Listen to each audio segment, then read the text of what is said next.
Begitu juga Rasulullah tidak pernah mengerjakan yang namanya tarawih.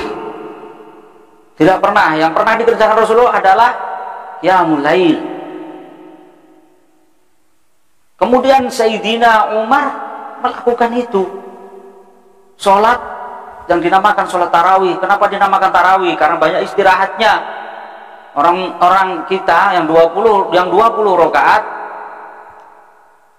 banyak istirahatnya. Setiap satu salam atau setiap dua salam istirahat. Jadi banyak istirahatnya. Kalau 20 rakaat berarti istirahatnya 5 kali. Makanya dinamakan tarawih. Banyak istirahatnya. Kalau cuma 2 kali istirahatnya namanya tarweh. Tarweh karena 2 doang, nggak bisa itu jamak tarawih, itu jamak tarawih pun. Nah kemudian bid'ah yang dibuat lagi oleh para sahabat yaitu Sayyidina Utsman bin Affan. Beliau membuat azan Jumat menjadi 2 kali. Padahal itu tidak pernah dikerjakan atau tidak pernah dicontohkan oleh Rasulullah. Bahkan Sayyidina Abu Bakar dan Sayyidina Umar tidak mengerjakannya.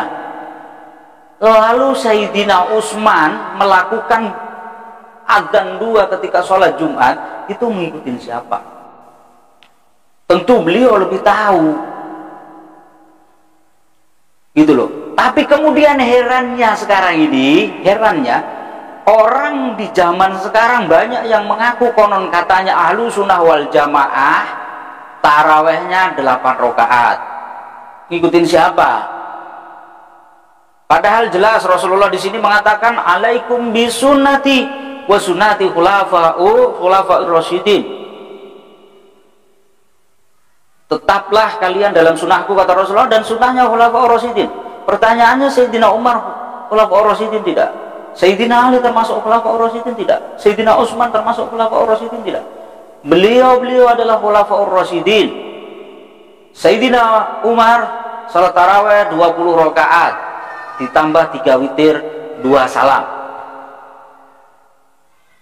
Dan ini tidak dilakukan oleh orang-orang yang konon katanya mengaku sebagai ahlu sunnah. Apa mereka tidak membaca hadis ini?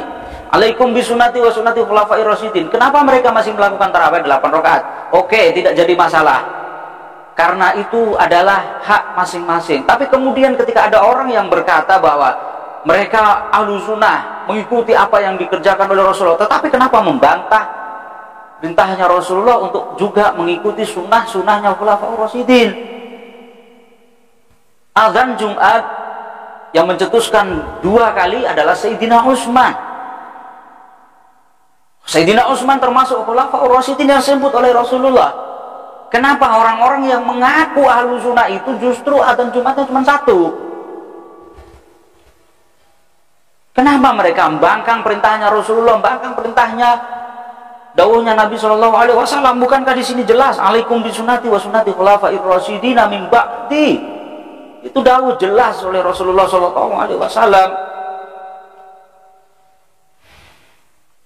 Mereka ngaku-ngaku ahlussunnah, tetapi mengingkari hadis ini, mengingkari dawuhnya Rasulullah, mengingkari perintahnya Rasulullah SAW. Jadi sebenarnya mereka itu ahlussunnah tap opo gitu loh. Wa urfan, dan menurut adat kebiasaan itu ma perkara wadhoba yang terus menerus wadhoba yang terus menerus alaihi atas ma siapa muqtadan orang yang menjadi panutan, nabiyan kana nabi adanya, awalian atau wali adanya. Menurut adat yang dinamakan sunnah, menurut adat itu adalah sesuatu yang terus menerus, yang kontinu, yang dikerjakan oleh nabi ataupun wali. Itu kenapa pada bulan Ramadan ketika Rasulullah SAW keluar pertama kali untuk qiyamul lail diikuti oleh orang banyak, kemudian pada hari ketiga ketika begitu orang banyak, hari keempat Rasulullah tidak muncul.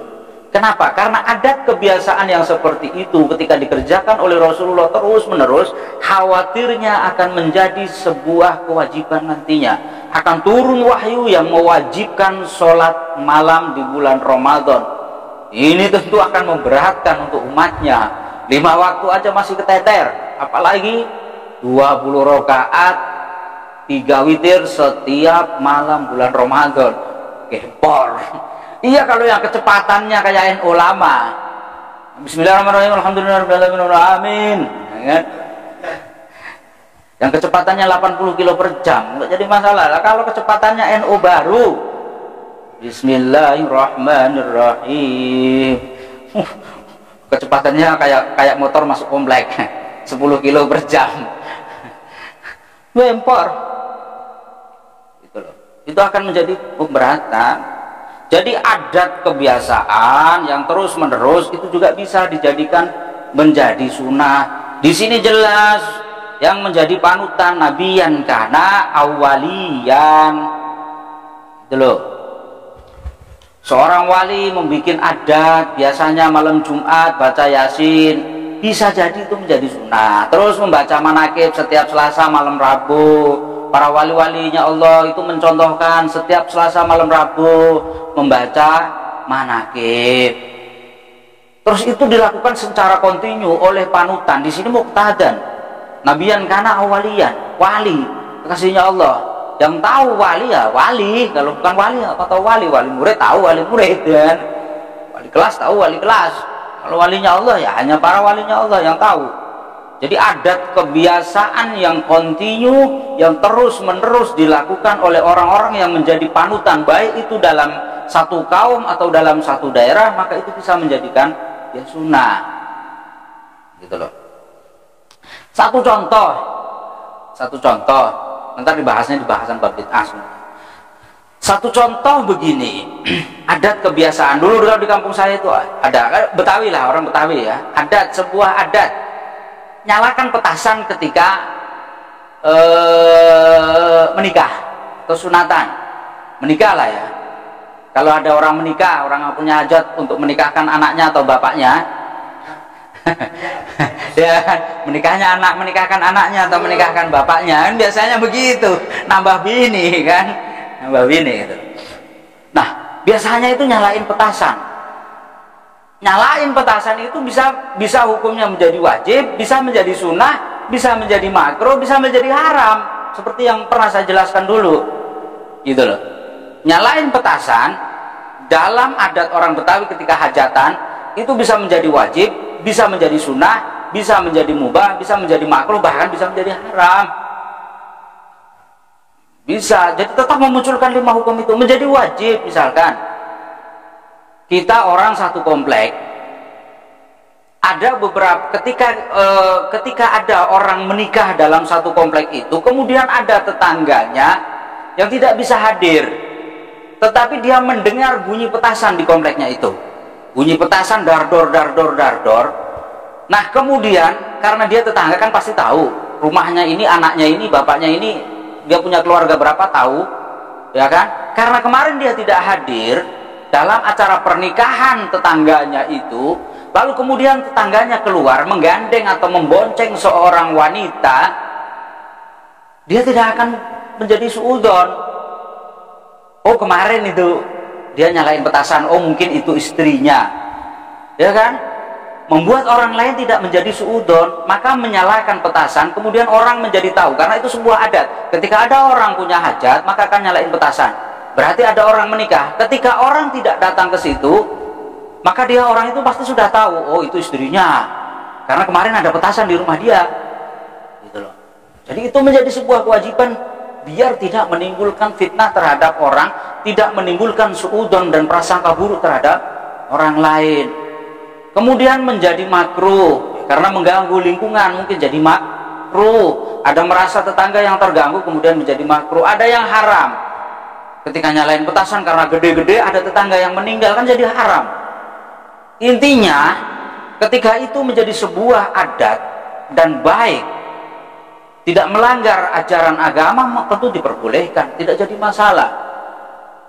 Sama seperti adatnya orang Jawa ketika mau puasa, megeng itu tidak pernah diajarkan oleh Rasulullah, tetapi sedekah. Karena megeng itu kan mau nyembeli ayam, masak nasi, kemudian dibagi-bagikan kepada tetangga untuk menyambut datangnya bulan Ramadan. Itu menjadi adatnya orang Jawa dari dulu.